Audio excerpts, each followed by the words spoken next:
Hoy empezamos un nuevo año litúrgico. Hoy empieza, con el domingo de Adviento que hoy conmemoramos, empieza el ciclo C, es decir, un año en el cual las lecturas van a estar centradas particularmente en el Evangelio de Lucas.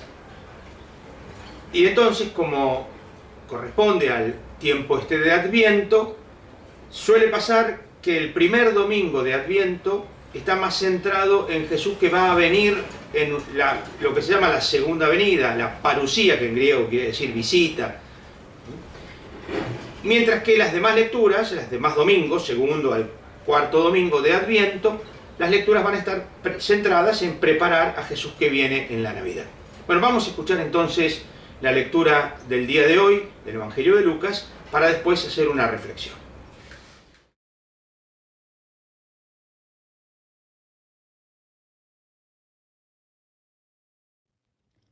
Del Evangelio según San Lucas. Habrá señales en el sol, la luna y las estrellas.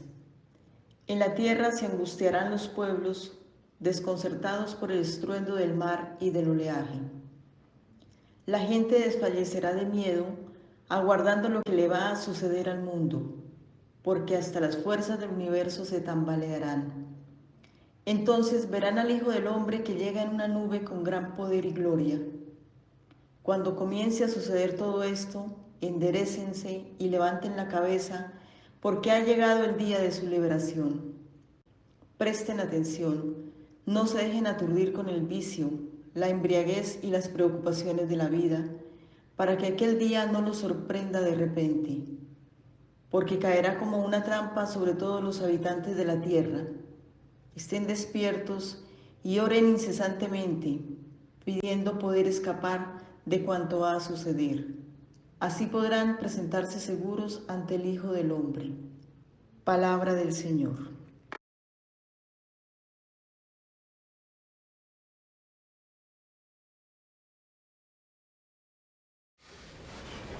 La lectura que acabamos de escuchar del Evangelio de Lucas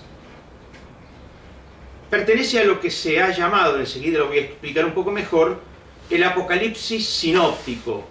Para ser claro, los tres evangelios llamados sinópticos, Mateo, Marcos y Lucas, hacia el final, antes de los relatos de la pasión, Jesús empieza a anunciar lo que se ha llamado el Apocalipsis, o un Apocalipsis, sobre todo porque está centrado particularmente en una serie de sucesos que son interesantes y que yo quiero comentar muy brevemente.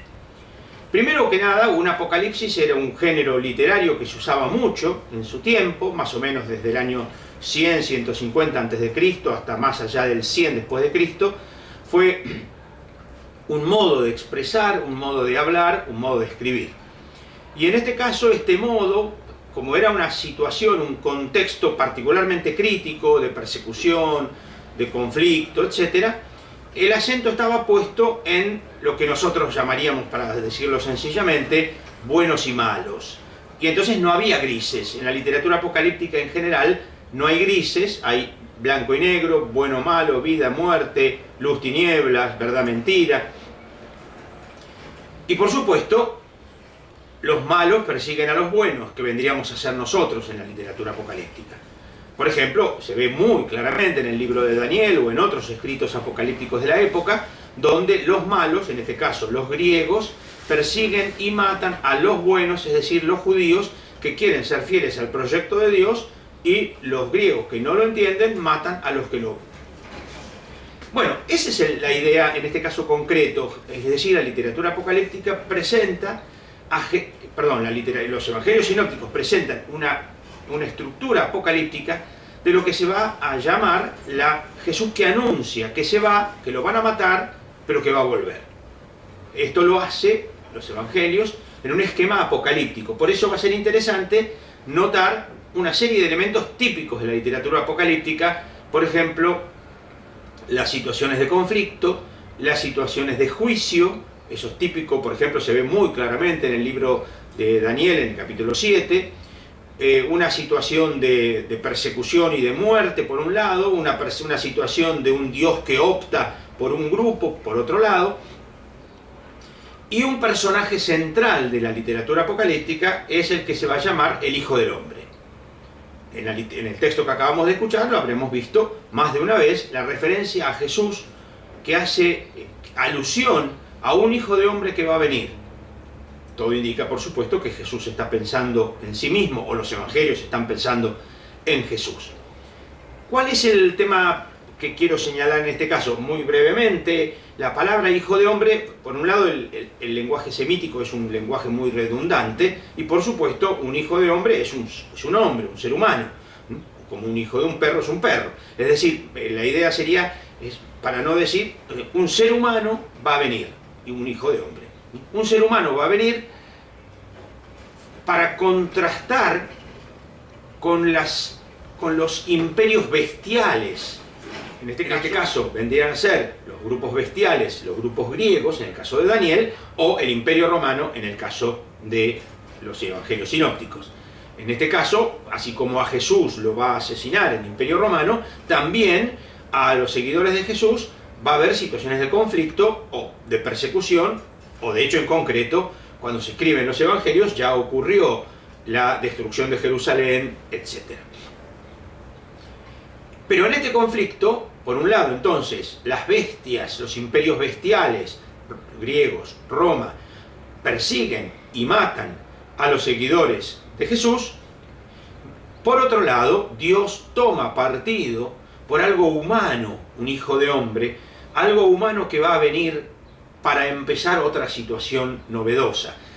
Por eso la literatura apocalíptica también tiene una gran, aunque tenga un cierto pesimismo, una gran nota de esperanza. Si ustedes ven, el Evangelio va a decir directamente, cuando vean que suceden estas cosas, levanten la cabeza, estaba la cabeza agachada por la opresión, levanten la cabeza, se acerca la liberación. Este es el punto entonces clave en el Evangelio. Se acaba este momento bestial, llegará a su fin. Esa es una de las características de la literatura apocalíptica. Todo esto no es una cosa eterna, no es una cosa que durará para siempre, es una cosa que tiene un tiempo limitado en la historia. Si recordamos, por ejemplo, en el Apocalipsis, la persecución dura 10 años, es decir, un tiempo muy breve, mientras que hay 1000 años de tiempo de los tiempos de gloria, los tiempos del Mesías. Bueno, en este caso, cuando pasen estas cosas que durarán poco tiempo, se acerca la liberación. Como se ve, el acento de Jesús está puesto en la venida como la que ya anunciaba Daniel, la venida de un hijo de hombre, de un ser humano, que va a empezar algo que se parece mucho más al proyecto de Dios que lo que hacen los imperios bestiales. Esto no quita, y esto es interesante también notar, la literatura apocalíptica no ignora la violencia, la literatura apocalíptica no ignora digamos, la opresión, la tiene en cuenta y nos invita a la resistencia frente a la opresión, porque nos invita a poner nuestra esperanza en que Dios no nos deja de lado, no se olvida de los suyos. Y entonces acá viene la venida del Hijo del Hombre. Otro caso interesante a tener en cuenta, pero esto es simplemente un pequeño paréntesis. En los evangelios la palabra Hijo de Hombre se usa fundamentalmente de tres modos. Un modo, Jesús siempre en tercera persona. Jesús habla de un Hijo de Hombre sin decir yo, pero Jesús diciendo el Hijo del Hombre no tiene dónde reclinar la cabeza, que es una forma de decir yo no tengo dónde reclinar la cabeza. Hay otras veces en que el Hijo del Hombre alude a la pasión, ¿no? El Hijo del Hombre será entregado en manos de los pecadores. Y finalmente, y esto es el que nos toca en este caso concreto, el Hijo del Hombre haciendo referencia a un futuro no cercano, pero que tiene que ver con un juicio y con un Dios que toma partido por los suyos. De esto se trata la esperanza en este caso concreto. Nosotros estamos en una situación, siempre estamos en una situación de conflicto en la cual también tenemos la imagen patente de tener conflicto de la justicia contra la injusticia, la verdad contra la mentira, la vida contra la muerte, y tenemos la experiencia concreta de que en muchos casos la oposición es muy fuerte, casi todopoderosa, ¿no? Basta pensar ¿Qué poder tenemos nosotros para comunicar verdad cuando los multimedios, los grandes medios de comunicación que transmiten mentira, que transmiten desesperanza, que transmiten odio, parecen mucho más poderosos, parecen todopoderosos frente a lo que nosotros tenemos para anunciar, la buena noticia que nosotros tenemos para anunciar? Y lo mismo vale para la justicia y la injusticia. Basta pensar en un poder judicial absolutamente injusto, y entonces qué posibilidades tiene la justicia, que como ya lo decía el Martín Fierro o Monseñor Romero, la justicia es para perjudicar a los débiles y beneficiar a los fuertes. De eso se trata, en este caso, saber que Dios está del lado de la vida, del lado de la justicia, del lado de la esperanza, del lado de la verdad. Esto se acerca entonces la esperanza. Levanten la cabeza, se acerca la liberación. Sabemos de qué lado está Dios en la historia. Sabemos de qué lado queda Dios. Y entonces, con Dios y con los miembros de su comunidad, con el grupo de Dios, con el grupo de Jesús, saber para dónde estamos mirando. Podemos caer en la síndrome de Estocolmo y entonces, no sé, hacernos cómplices de la mentira, hacernos cómplices de la injusticia, hacernos cómplices de tanta cosa. O también podemos, por otro lado, poner nuestra confianza en que Dios está de nuestro lado y queremos anunciar la verdad, anunciar la justicia, anunciar la liberación. De eso se trata todo este tiempo, toda esta vida. Una vida en la cual sabemos que hay un grupo muy poderoso de un lado, otro grupo muy pequeño del otro, pequeño como el grano de mostaza, pequeño como la levadura en la masa, pero sabiendo que Dios saca vida de donde parece que no haberla, que Dios saca fecundidad o alimento de donde parece no haberlo. Ojalá entonces que todo este tiempo de Adviento que vamos a empezar nos ayude a descubrir de qué lado queremos estar, de qué lado estamos llamados a ponernos como hermanos, como hermanas, como hermanes y celebrar juntos la vida más allá de aquellos que celebran o que buscan la muerte. Insisto, Apocalipsis, en dos bandos, no hay grises. Bueno, vida, muerte, verdad, mentira. Ahí nos invita a nosotros ponernos el Evangelio de hoy. Y Jesús, ya lo sabemos, está de ese lado y nos invita a levantar la cabeza. Ojalá que todos, todas y todes podamos levantar con alegría y esperanza la cabeza, sabiendo de qué lado está Dios en la historia y de qué lado estamos invitados a quedar nosotros. Que tengamos un buen domingo.